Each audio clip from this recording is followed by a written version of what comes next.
Assalamualaikum warahmatullahi wabarakatuh.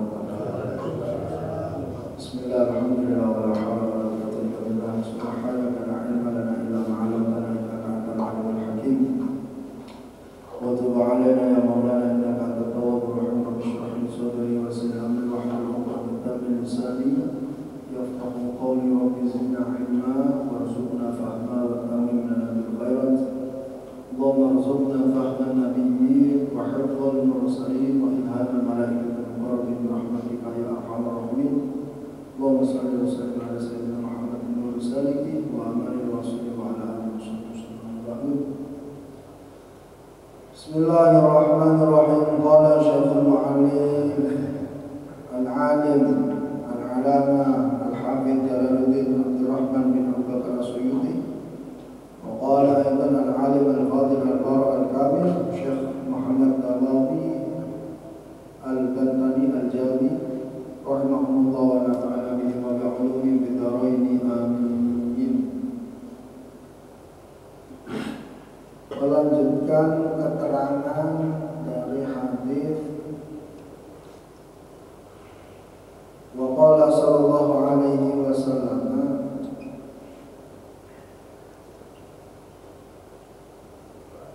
al-iman la yazidu wa la yanqusu walakin lahu haddun ay ta'rifun bi dzikri afradi furu'il iman fa inna qasa fa fi haddihi wa asluhu syahadatu an la ilaha illallah wahdahu la syarika lah wa anna muhammadan abduhu wa rasuluhu wa iqamus sholati wa ita'uz zakati wa shawmu ramadhana wal hajju wa ghusl janabati.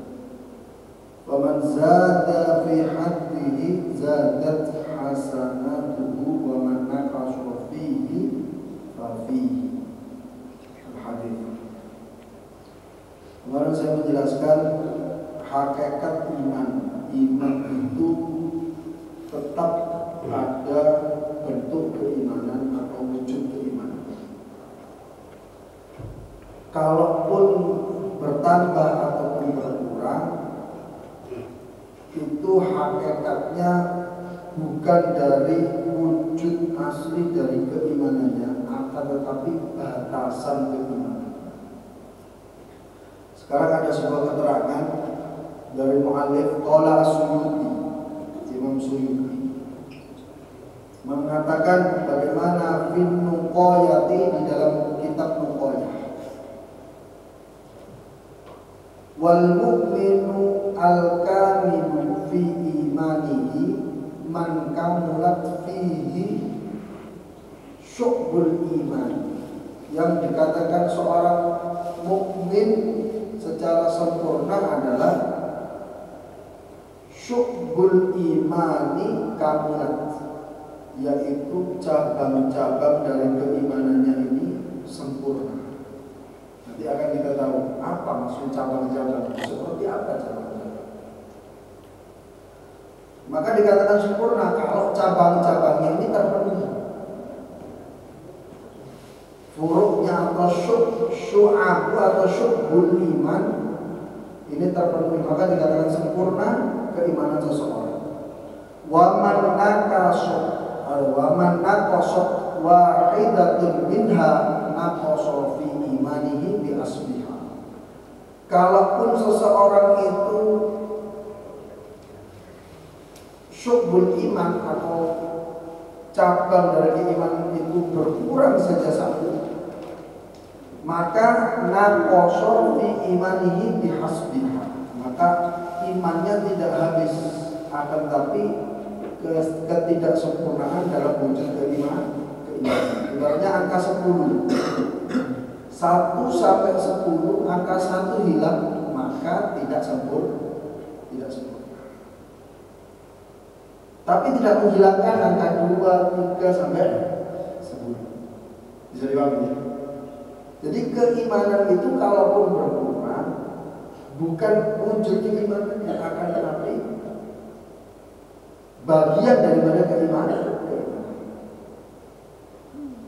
Nanti saya jelaskan.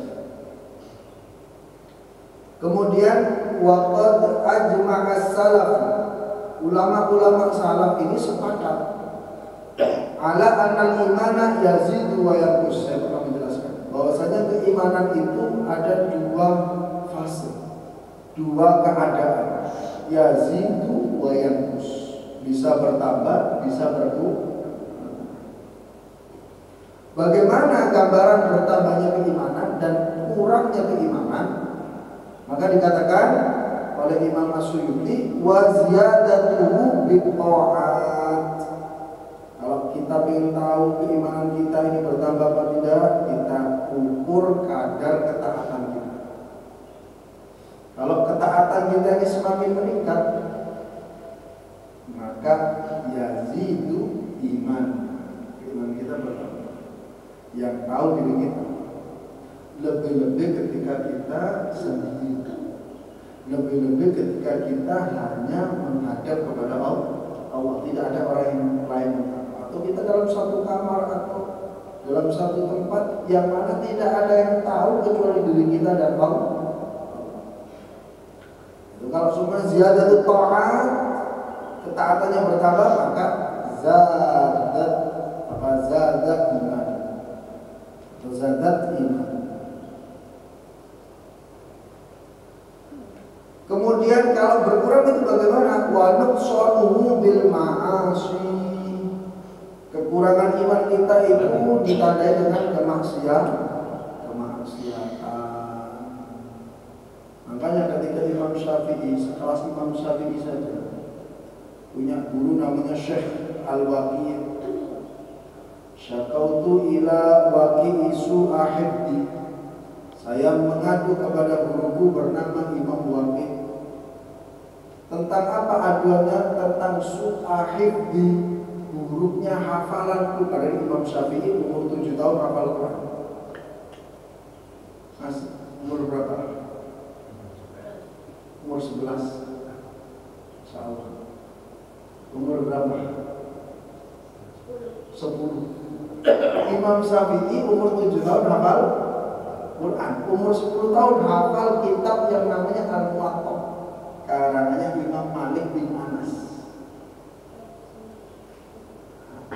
Itu saja pernah mengadu kepada Syekh Al-Imam Al-Waqi', gurunya. Syakautu ila waqi'i su'ahibdi, saya pernah mengadu kepada Imam Waqi', yaitu guru saya, bahwasanya buruknya hafalan. Dan Imam Syafi'i mengatakan buruknya apa? Hafalan. Fa arsadani ila tarkil ma'asi, maka Imam Waqi' mengatakan kepadaku, mengarahkan kepadaku, tinggalkan kemaksiatan. Fa'innal ilma nurun, karena sejatinya ilmu adalah nurun. Apa nurun? Cahaya itu nurun. Pantas nurun bawain gitu ya. Fa'innal ilma apa nurun. Nurul la yuhdalil asi, maka cahaya yang diberikan oleh Allah itu tidak akan diturunkan kepada orang-orang yang bermaksiat. Maka kalau kita bermaksiat, otomatis secara syu'bul iman, bagian daripada keimanan atau cabang-cabang daripada keimanan kita ini berkurang, tapi tidak menghilangkan keimanan selama kita masih senantiasa mengadakan kalimat tauhid la ilaha illallah. Hanya kiai-kiai kita itu sering mengajarkan kita jadidu imanakum, perbaruilah iman kalian dengan kalimat apa? La ilaha illallah. Jama'atan kana umum faridatan, baik itu dibaca secara berjamaah atau sendiri, jahran kana au sirran, baik secara lantang atau lirih, terserah. Yang terpenting kita tancapkan dalam hati kita apa? La ilaha illallah. Saya lanjutkan. Wa syu'bul imani bid'un wa sittuna. Bid'un ini bisa dikatakan 9, bisa dikatakan bagian. Kalau kita katakan 9 berarti 69 bagian cabang. Au bid'un wa sab'una, atau 79 cabang. Kama rawahu asy-Syaikhan, seperti diriwayatkan oleh Imam Bukhari dan Imam Muslim. Kalau ada hadis rawahu asy-Syaikhan berarti Syaikhan ini singkatan dari Al-Imam Bukhari dan Imam Muslim. Jelas sahih. Kemudian ada kitab Sahih Bukhari, ada Sahih Muslim.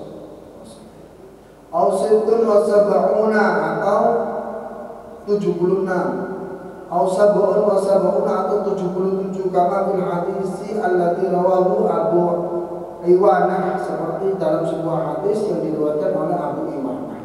Au arba'un wa sittuna atau 64 kama rawahu At-Tirmidzi atau At-Tirmidzi. Berbagai macam cabang-cabang daripada keimanan. Sekali lagi, selagi kita ini senantiasa memperbarui iman kita dan menambah kualitas ketaatan kita, maka insya Allah iman kita ini dikatakan bertambah. Imtithalul awamir, saya sering menjelaskan ketika di atas mimbar.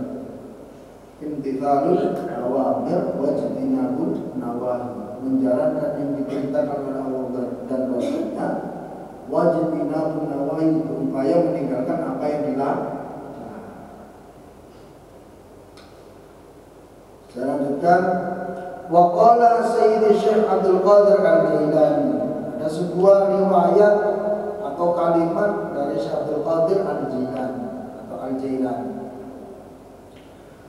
Dia mengatakan apa? Wa na'taqidu anal imana, kita itu meyakini bahwasanya keimanan itu adalah qaulun bil lisani, ucapan.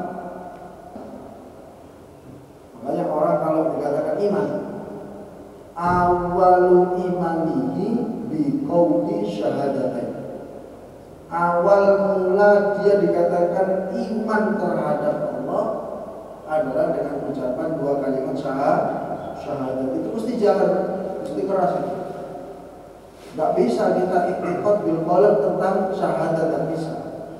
Selebihnya setelah syahadat bil qalb tidak apa-apa, dengan hati tidak apa-apa. Tapi kalau dengan kalimat syahadat, kita setiap 5 waktu pun ketika tahiyat kita mengucapkan dengan kalimat syahadat, asyhadu an la ilaha illallah wa asyhadu anna muhammadar rasulullah. Kemudian dilanjutkan dengan sholawat.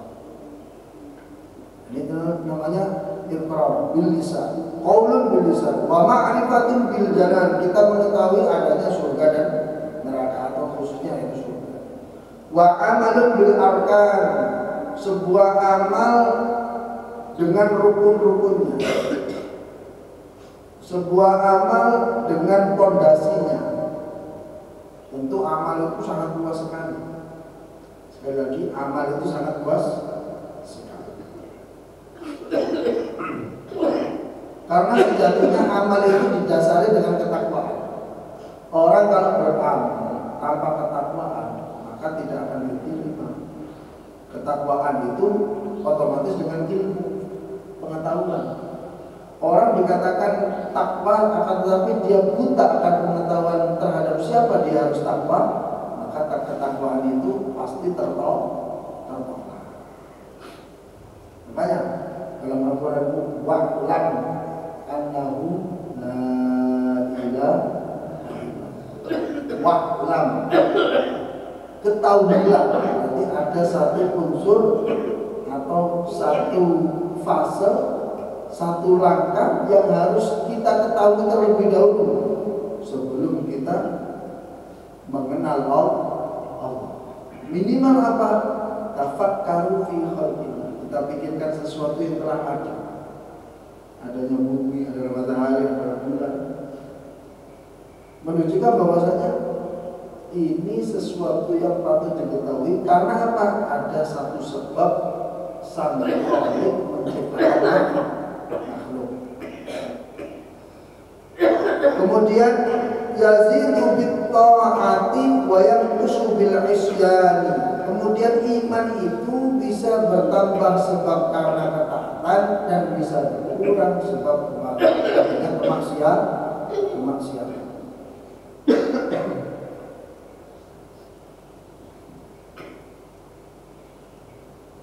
Wa yaqwa bil ilmi wa yaq'u bil jahli. Wa yaqwa, dan iman itu menjadi kuat bil ilmi, sebab karena ilmu. Sekali lagi, sesuatu yang tidak didasari ilmu, maka sesuatu itu tertolak. Maka ada sebuah ulama atau seorang ulama, ada seorang ulama itu beristihad, mana lebih dahulu akhlak atau ilmu.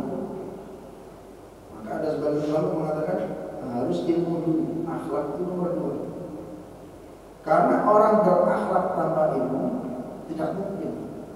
Akan tapi orang ilmu melakukan sebuah akhlak atau etika itu sangat mungkin. Kenapa? Dia tidak akan melakukan sebuah etika kecuali atas pengetahuan.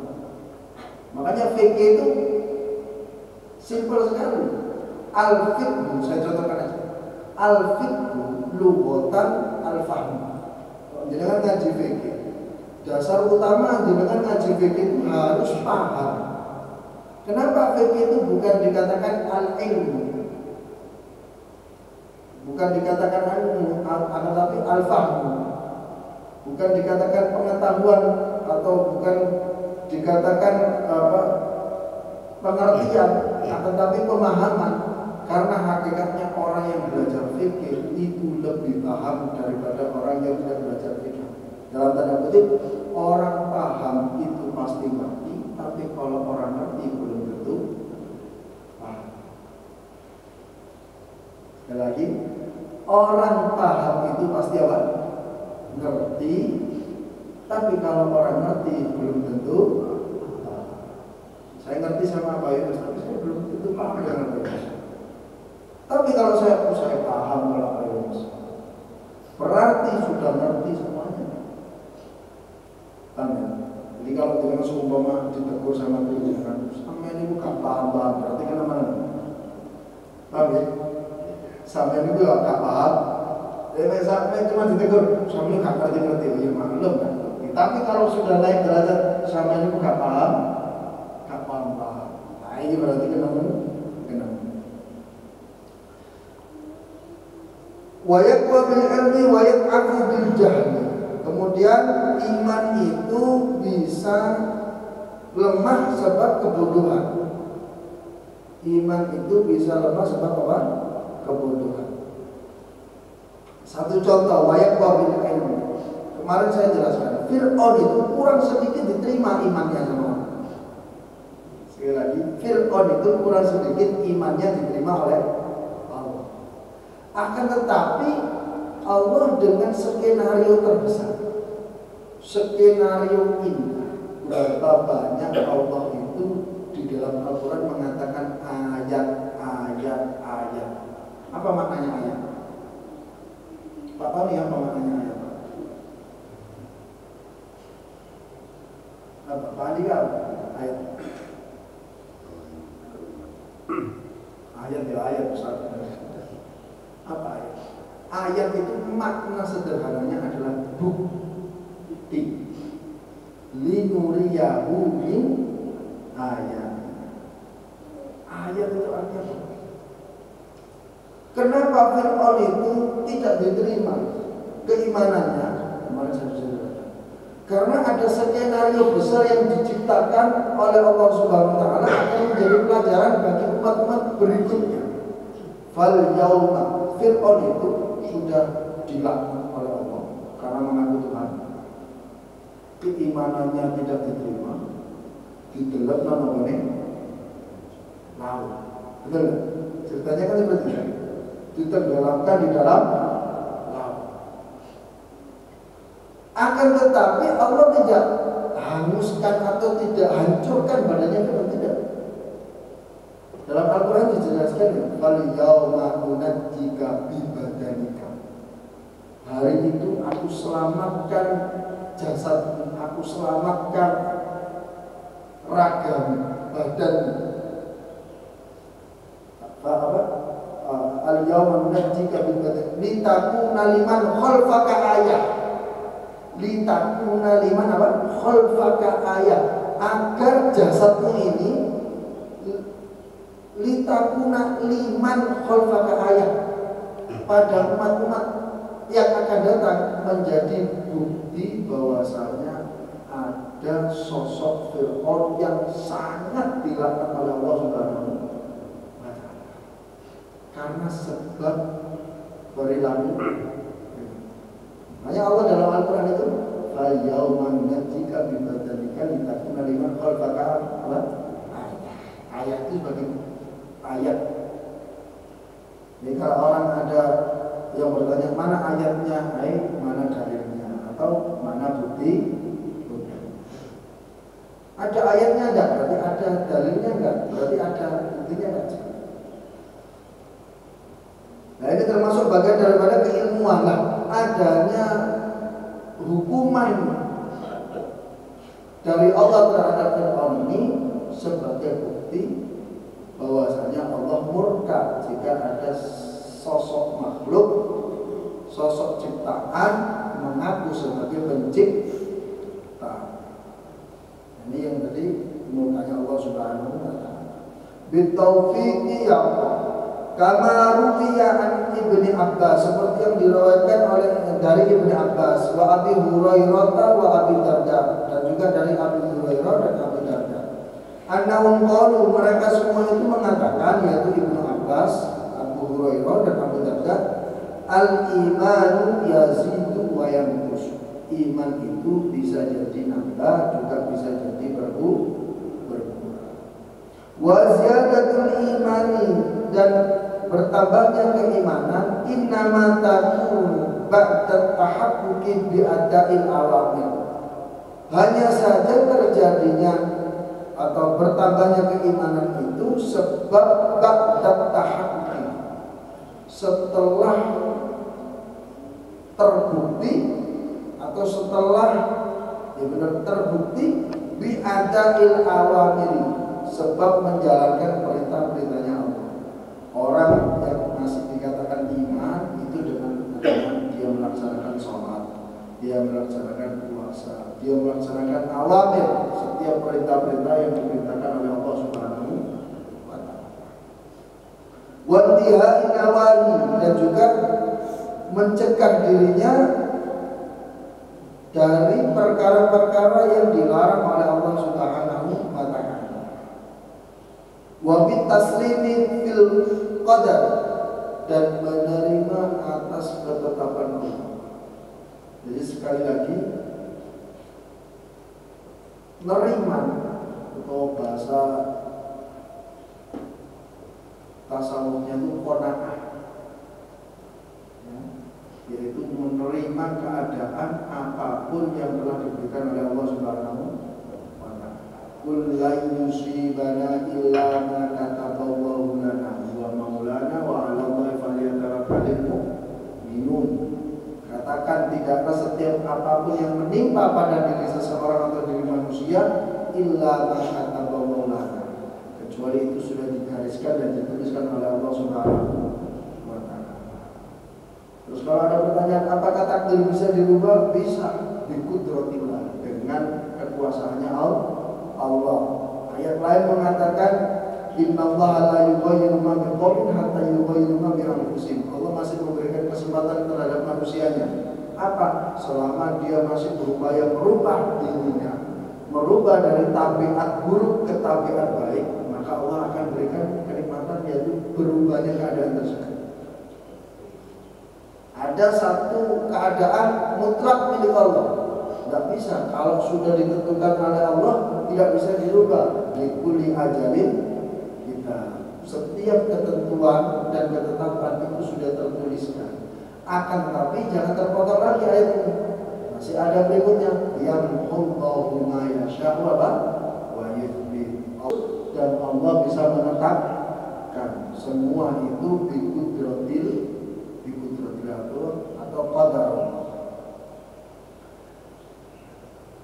Wa bitaslimi fil qadar wa tarkul i'radi 'ala Allah 'azza wa jalla fi fi'lihi fi jami'i khalqi, dan meninggalkan berpaling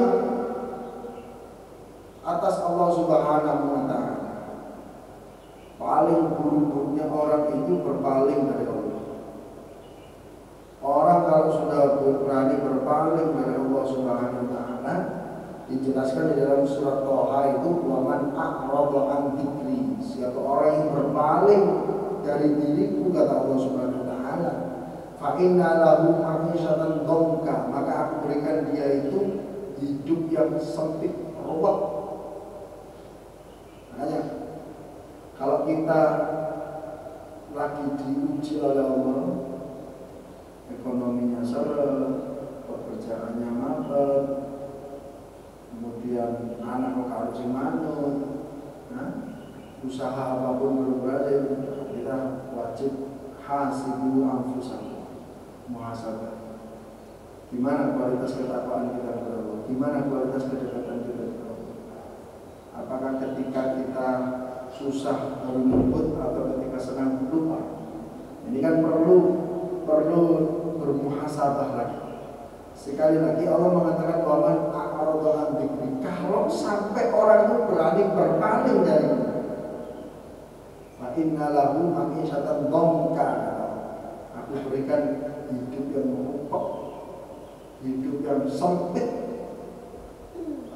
tidak mendapatkan apa solusi atau tidak mendapatkan kenikmatan dari Allah Subhanahu wa Ta'ala. Sampai wala syuruhu yaumil qiyamah akna.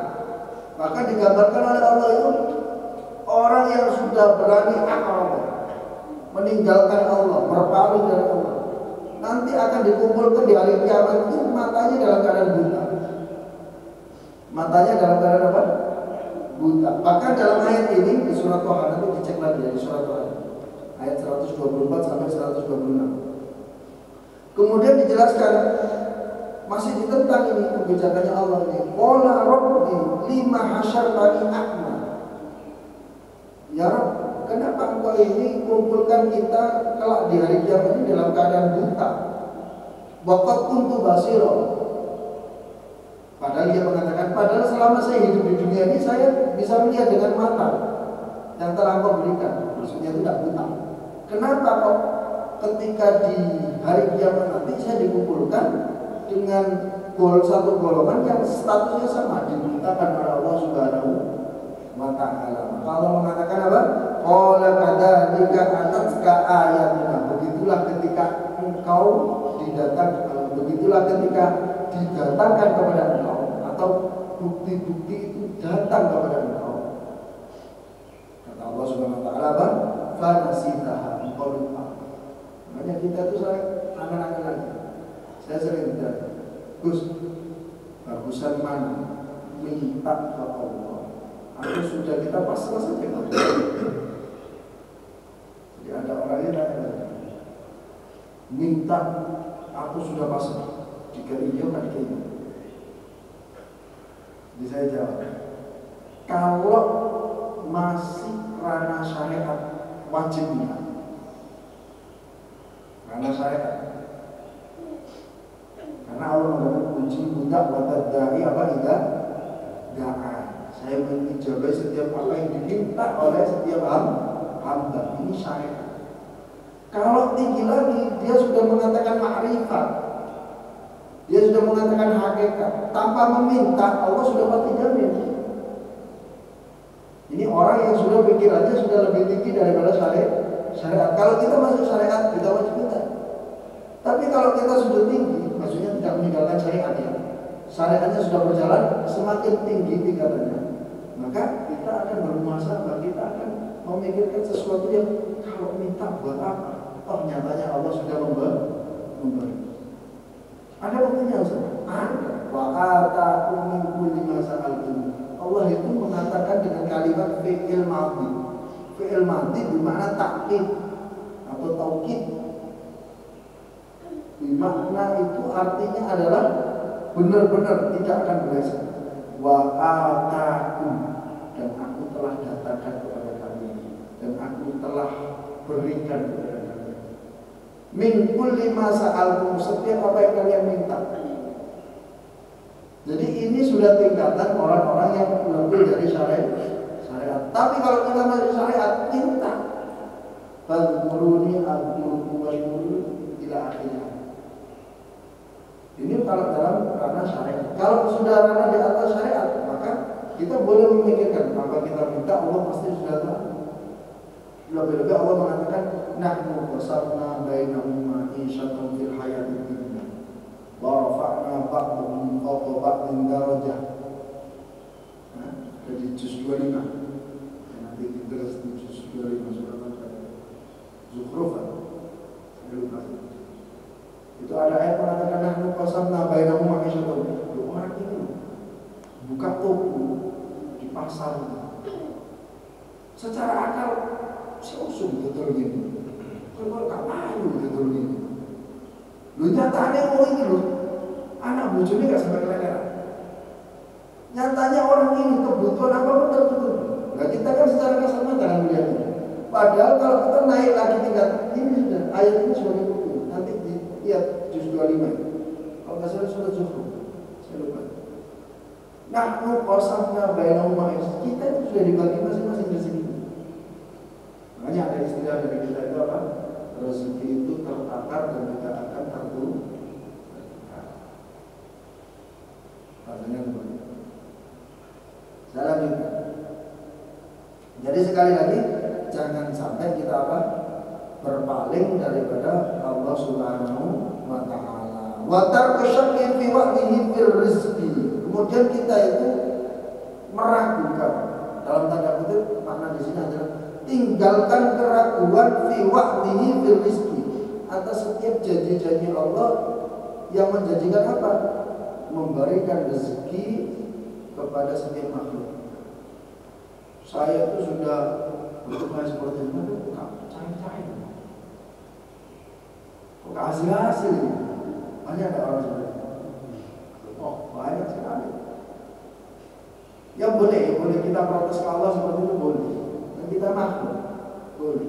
Tapi jangan kemana-mana. Karena ada kaidah, ada mahfuz. Kata-kata mukir mengatakan kadal faqr ayatuna kufran. Kadang fakir itu merasa kurang. Ayatuna kufran yang menjadikan kita ini menjadi kufur nikmat, lupa dengan nikmat yang lain yang telah diberikan oleh Allah Subhanahu wa taala. Makanya kalau sampai kita meragukan tentang rezekinya Allah, kita lupa dengan ayat yang mengatakan innallahu war-razzaq. Allah itu zat yang memberikan rezeki.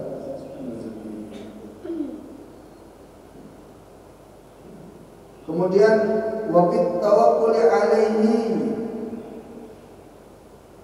bertawakal kepada Allah Subhanahu wa taala. Jelas itu kalau bertawakal itu pasti termasuk bagian dari satu kesatuan tentang keimanan. Orang iman dan tawakal tidak mungkin.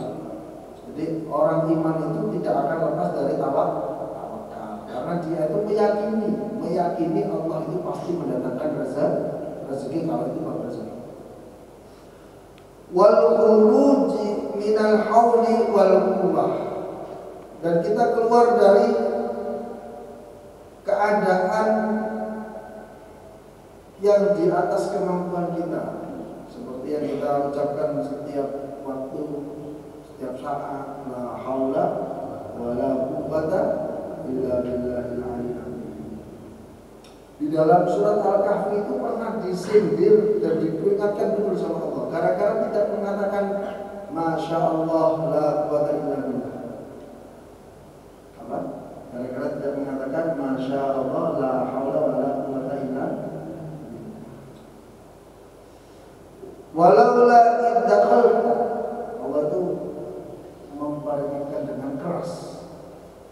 Walaula iddakal jannataka bimakna itu bisa kebun, bisa surga. Kalau surga itu nanti pada akhirnya kemanapun lah kita masuk, apapun lah masuk sesuatu yang menurut kita itu kadang kita mengatakan ini usaha aku bisa katakan gini, saya bisa sukses mengadakan acara besar seperti di sini. Itu kalau bukan saya, kalau nggak ada saya gitu ya, banyak harus dia ditata betul. Nah itu Allah tersinggung betul itu. Sehingga dalam kafir itu dijelaskan apa? Qulta masya Allahu la quwwata illa billah. Katakan kepada dirimu itu masya Allah, itu tergantung kehendaknya Allah. La quwwata illa billah, tidak ada kekuatan yang melebihi kekuatannya Allah. Nah, kita itu sebagai apa? Sebagai apa namanya? Wayangnya Allah saja. Kalau kita punya kegiatan apapun yang bersifat sosial dan besar, maka hakikatnya yang memberikan kelancaran, yang memberikan kesuksesan adalah Allah Subhanahu wa ta'ala. Dengan mana Allah, sebab apa Allah memberikan kelancaran? Sebab upaya dari manusia. Saya sering mengatakan inna wa anna laisa lil insani illa ma sa'a. Manusia itu dihitung oleh Allah atas jerih payahnya.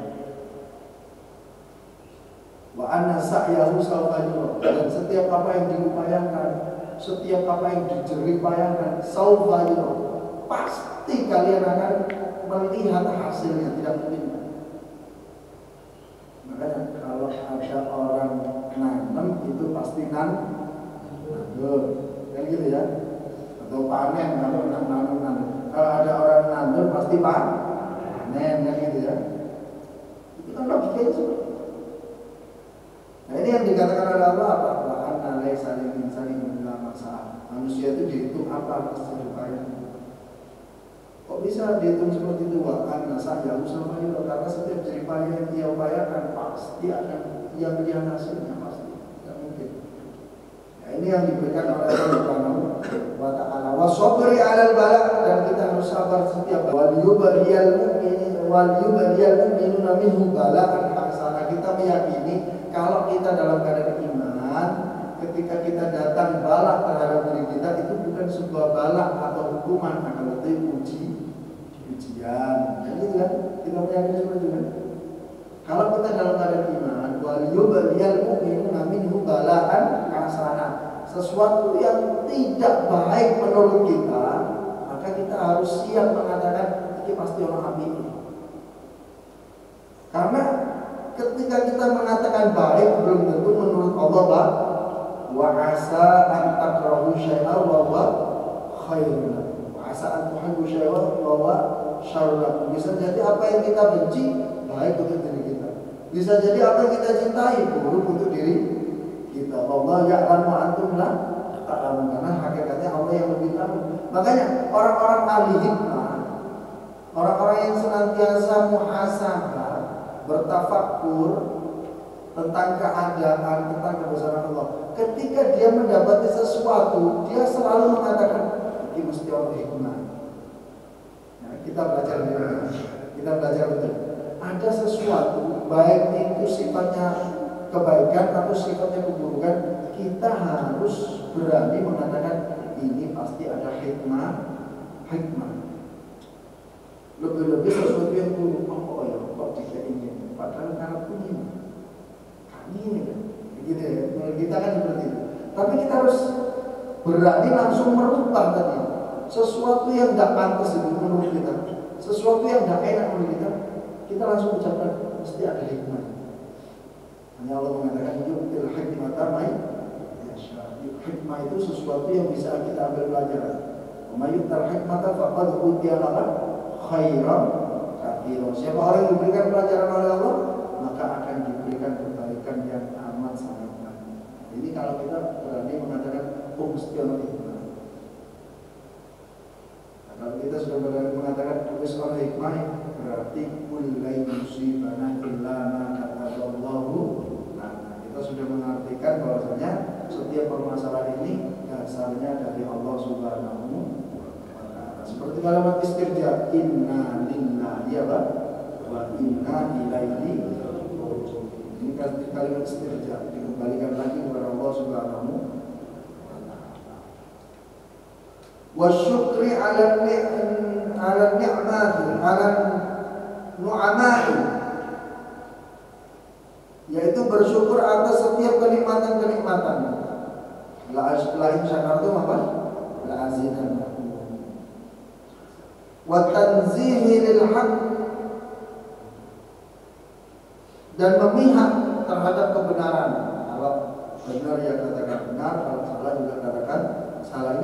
Ini juga bagian daripada keimanan. Wa tarkut tuhmah, dan meninggalkan tuduhan lahu fi sa'iril ahwali, atas setiap keadaan. Jangan sampai kita ini sampai terpeleset. Banyak ya, oh harusnya aku kok digesos, ini terpeleset. Saya ulangi lagi, jangan sampai kita terpeleset. Kenapa saya ini dibikin hidup kok susah terus? Ini namanya terpeleset. Seolah-olah Allah itu zalim terhadap kita. Kalau kita mengatakan seperti itu, seolah-olah Allah itu zalim terhadap diri. Mestinya saya ini bukan diposisikan di sini. Saya diposisikan yang enak-enak saja. Kenapa yang tidak enak? Nanti ketidakterimaan kita itu koyok-koyok atau sepertinya Allah itu telah zalim terhadap kita. Hakikatnya Allah itu wa kana Allah bahwa liyadlimahu. Allah itu bukan tidak memiliki sifat yang zalim. Walakin kanu anfusahum yadlimun, akan tapi kezaliman itu berasal dari manusianya. Makanya saya sering ngomong seperti ini. Soro iku gawenane dhewe. Orang merasa sumpah, orang merasa dirinya sulit, dirinya susah karena bikinan dirinya sendiri. Contoh ekonomi saja paling konkret. Kita menginginkan sesuatu yang di atas income kita. Kalaupun terjadi, sumpah tidak mikir, sumpah di atas income kita, di atas pemasukan kita, 2 kali lipat, 3 kali lipat dipaksakan, sumpah pasti sumpah. Nah berarti bisa dikatakan kalau orang ini masih dalam keadaan iman, dia selalu mendekat kepada Allah. Tapi kalau tidak pada keadaan iman, dia akan mengeluh, terus mengeluh dan menyalahkan keadaan. Seolah-olah Allah itu apa namanya? Zalim. Maka sekali lagi saya mengatakan